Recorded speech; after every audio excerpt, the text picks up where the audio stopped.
道林·格雷的画像。奥斯卡·王尔德。第7章。因为一些原因，那天晚上房间里有很多客人。胖胖的经理在门口迎接他们，脸上带着笑容。他很客气地带他们到包间，挥着手，大声说话。道林·格雷比以前更不喜欢他。他想去找米兰达，却遇到了一个不好的人。亨利勋爵却很喜欢他。他握着经理的手，说很高兴认识他，说他很厉害，发现了一个有才能的人。霍尔沃德看着观众。天气很热，灯像一朵很大的花，花瓣是红色的。楼上的年轻人都脱了衣服，放在栏杆上，他们互相说话，和旁边的女孩分享橙子。他们的声音很大，从酒吧传来开瓶子的声音，真是个发现天才的地方。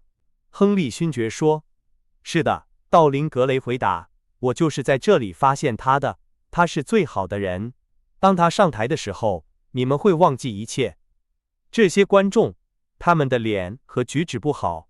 当他表演的时候，完全变了。他们安静地坐着，看着他。他们哭，他们笑，他让他们感动。你觉得他们和我们一样？和我们一样？我不希望这样。”亨利勋爵用望远镜看着楼上的人。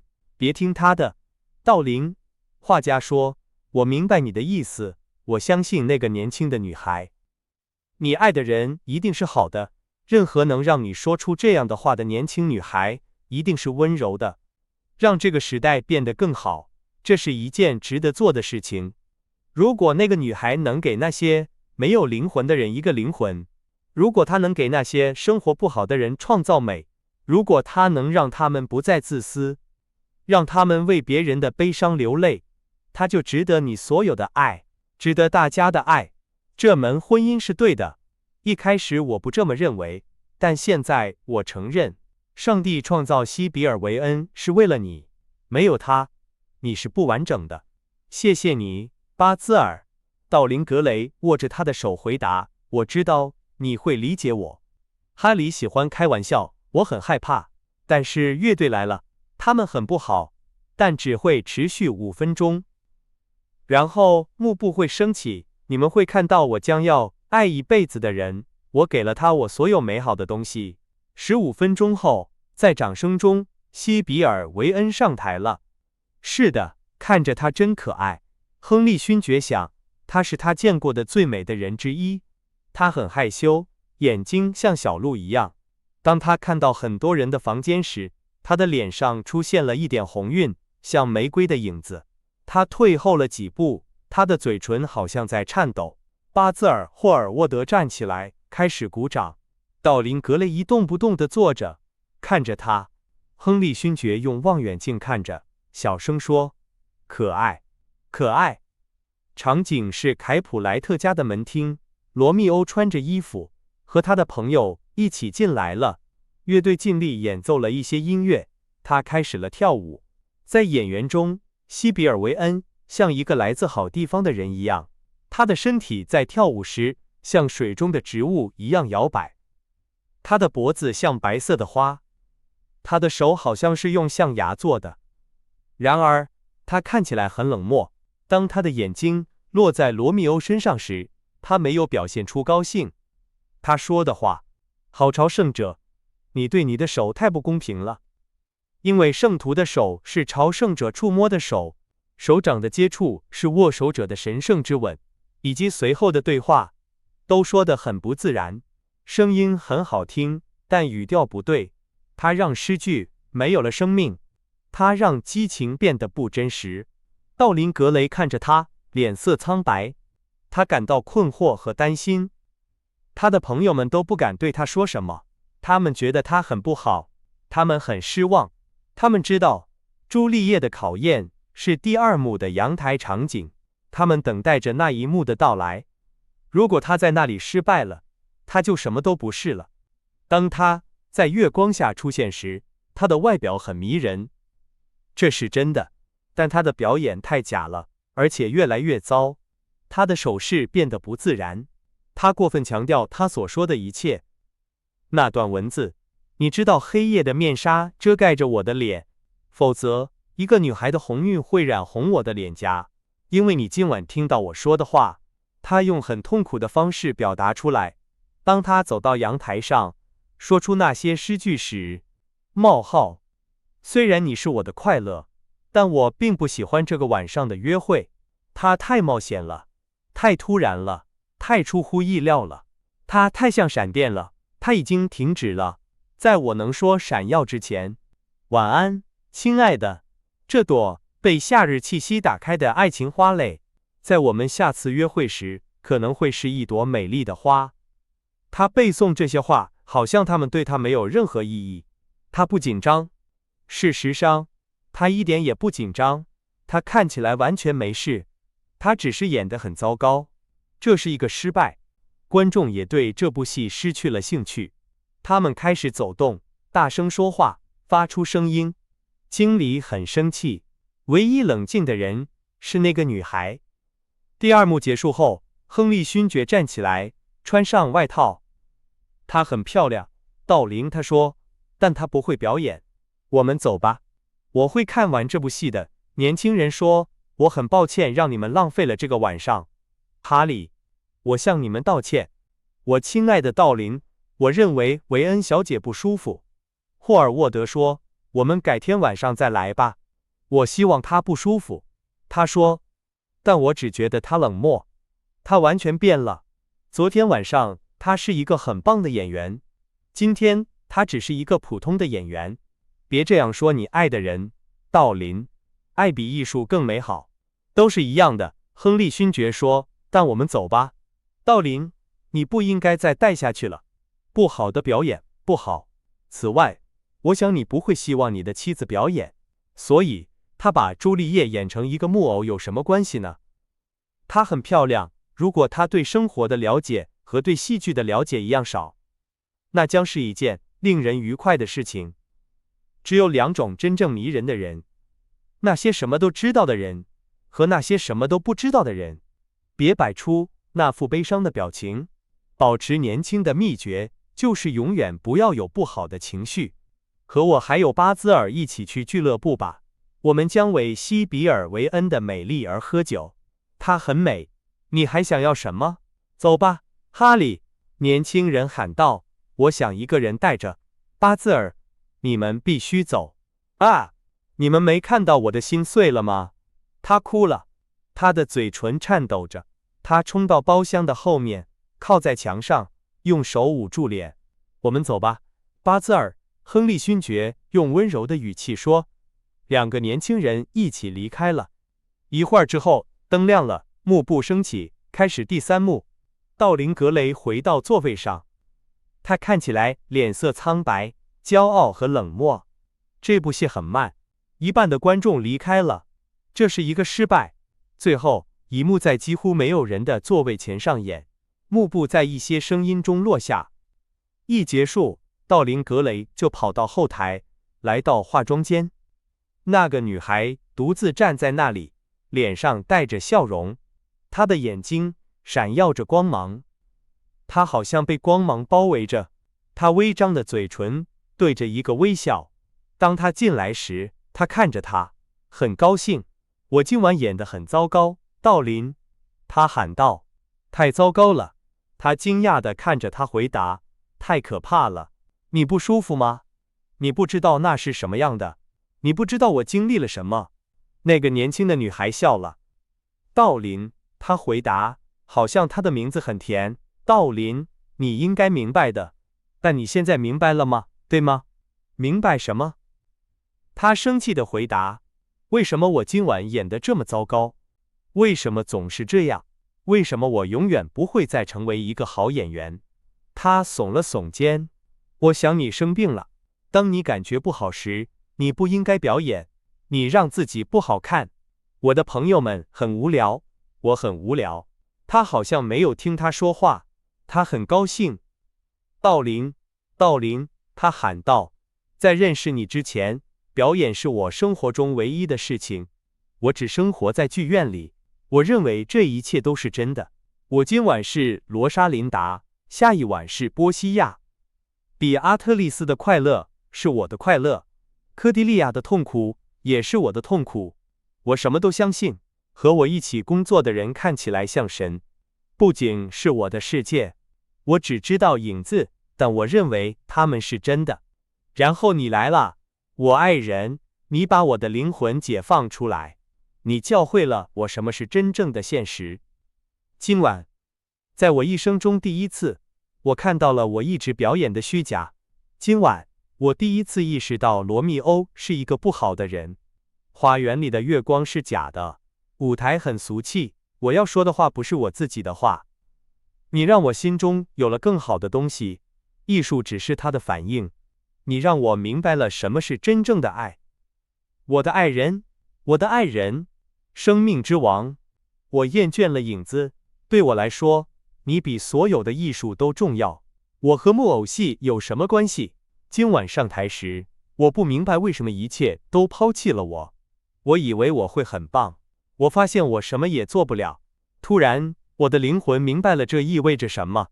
我很高兴，我听到他们在嘘我，我笑了。他们怎么会知道像我们这样的爱情？带我走，道林，带我走，我们可以完全独处。我讨厌舞台，我可以假装我没有的激情，但我不能假装像火焰一样燃烧我的激情。哦，道林，道林，你知道这意味着什么吗？即使我能做到，在恋爱中表演也是不好的。你让我看到了这一点。他倒在沙发上，转过头。你杀死了我的爱，他说。他惊讶地看着他，笑了。他没有回答。他走过来，用他的小手指拨弄他的头发。他跪下来，把他的手放在他的嘴唇上。年轻人把它们拿开，他很冷。然后他站起来，走向门口。是可兹的，他喊道：“你杀死了我的爱。你过去常常让我喜欢你，现在你甚至没有引起我的好奇心。你根本没有产生任何影响。我爱你，因为你很棒，因为你有才能和智慧，因为你实现了诗人的梦想，并给了艺术影子以形式。你毁了一切，你很轻浮和愚蠢。我的上帝，我真是太疯狂了。你对我来说什么都不是了。我永远不会再见到你，我永远不会再想起你，我永远不会再提到你的名字。你不知道你今天之前对我来说意味着什么。哦，我无法忍受去想它。我真希望我从未见过你。你摧毁了我一生的爱。当你说它会破坏你的艺术时，你对爱情的了解是多么的少啊！没有你的艺术，你什么都不是。我会让你出名辉煌，世界会喜欢你，你会带着我的名字。你现在是什么？一个长着漂亮脸蛋的演员。那个年轻的女孩脸色苍白，颤抖着，她合拢双手，她的声音好像哽咽在喉咙里。你不是认真的，对吧，道林？她说，你在表演。表演？我把这个留给你，你做得很好。他痛苦地回答。他站起来，脸上带着悲伤的表情，走到他身边。他把手放在他的手臂上，看着他的眼睛。他不理他。别碰我，他喊道。他发出一声呻吟，扑倒在他的脚下，像一朵花一样躺在那里。道林，道林，别离开我。他说，我很抱歉我演得不好，我一直在想着你。但我会努力的，我真的会努力的。我对你的爱突然在我心中醒来。我想，如果不是你吻了我，如果我们没有接吻，我就永远不会知道他。再吻我一次，我的爱人，别离开我，我无法忍受。乌奇，别离开我，我的兄弟，不，没关系，我不是认真的，我在开玩笑，但是你，哦。你能原谅我今晚的事吗？我会努力工作，努力改进。不要对我残忍，因为我爱你胜过世上的一切。毕竟，只有一次我没有让你满意。但你是完全正确的，道林。我本应该成为一名艺术家，我一直是个傻瓜，但我忍不住。哦，别离开我，别离开我！他哭了，他像一个受伤的东西一样。道林·格雷用她美丽的眼睛看着他，她美丽的嘴唇弯成一种蔑视。在那些你不再爱的人的情绪中，总有一些可笑的东西。西比尔维恩在他看来很戏剧化，他的眼泪让他很恼火。我走了，他最后说，我不想残忍，但我不能再见到你，你让我失望了。他默默地哭着，没有回答，但他向他爬得更近了，他的小手盲目地伸出来，好像在寻找他。他转过身，离开了房间。一会儿，他就在剧院外面了。他不知道他去了哪里。他记得他在街道上走过房子，他遇到了醉汉，他们骂着，自言自语。他看到一些孩子挤在台阶上，他听到从院子里传来声音。黎明时分，他在考文特花园附近醒来，天空在火焰中被照亮，装满花的车缓慢地在街道上驶过，鲜花的香味充满了空气，它们的美丽缓解了他的痛苦。他走进市场，看着人们卸下车上的货物。一个搬运工给了他一些樱桃，他感谢了他，并开始吃起来。他们是当晚采摘的。一长队搬运着装满鲜花的搬运工在他面前走过，在阳光下，一群女孩徘徊着，等待着拍卖结束。另一些人聚集在咖啡馆旁，一些司机睡在麻袋上，鸽子跑来跑去，着实鼓舞。过了一会儿，他叫了一辆出租车，回到了家。他在门口停了一会儿，看着寂静的广场。天空现在是淡白石，屋顶像银子一样闪耀。从烟囱里升起一股烟雾，在天窗上，灯仍然亮着。他把它们熄灭了，把帽子和外套扔在桌子上，穿过图书馆，来到他卧室的门前。他的卧室是一个房间，他重新装修了它。当他转动门把手时，他的目光落在了巴兹尔·霍尔沃德为他画的肖像上。他退后一步，然后他带着困惑的表情走进他的卧室，解开外套的扣子后，他犹豫了一下，最后他回到原来的地方，走到肖像前，仔细地看着他。他觉得这张脸有些变化，表情不一样了，嘴里好像有一丝残忍，这真是奇怪。他转过身，走到窗边，拉开了窗帘。日出照亮了房间，但他注意到肖像上的奇怪表情仍然存在，而且更加强烈。阳光照射着嘴巴周围的特征。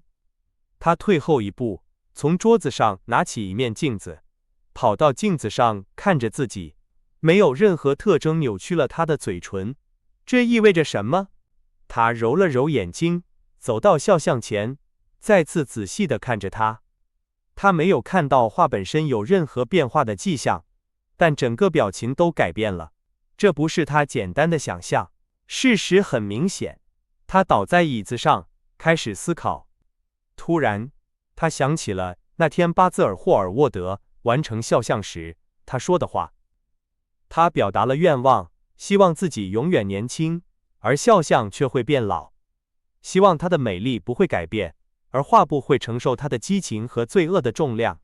希望在绘画中留下痕迹，而他可以保持青春。他的愿望不可能实现，这些事情是不可能的。然而，在他面前的是肖像，嘴里带着一丝残忍。残忍？他残忍吗？这是那个年轻的女孩的错，不是他的错。他梦想着他是一个伟大的艺术家，他把他的爱给了他，因为他认为他很棒。然后他让他失望了，他很轻浮和可比。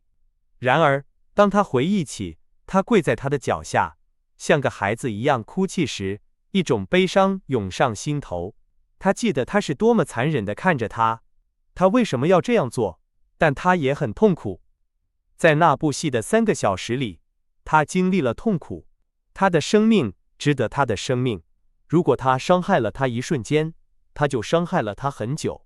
此外，女人更有能力承受痛苦，她们靠自己的情绪生活。亨利勋爵告诉过他，亨利勋爵了解女人为什么要为西比尔维恩烦恼，他对他来说什么都不是了。但是肖像呢？他保存着他生命的秘密，讲述着他的故事。他教会了他爱自己的美丽。他现在会教他恨自己的灵魂吗？他还会再看他吗？不，这只是他的想象。他刚刚经历的可怕的夜晚留下了痕迹，肖像没有改变。这样想太疯狂了。然而，他在那里看着他，带着他那张美丽的、被扭曲的脸和微笑。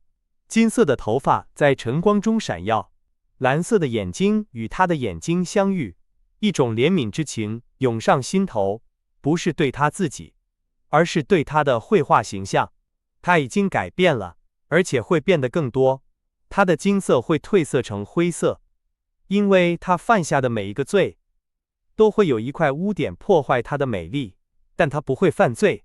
无论肖像是否改变，他都将是他良知的象征。他会抵制诱惑，他不会再见到亨利勋爵，他不会再听那些理论，他会回到西比尔维恩身边，改正自己的行为，和他结婚，努力再次爱他。是的，他有义务这样做。他一定比他更痛苦。他对他很自私和残忍。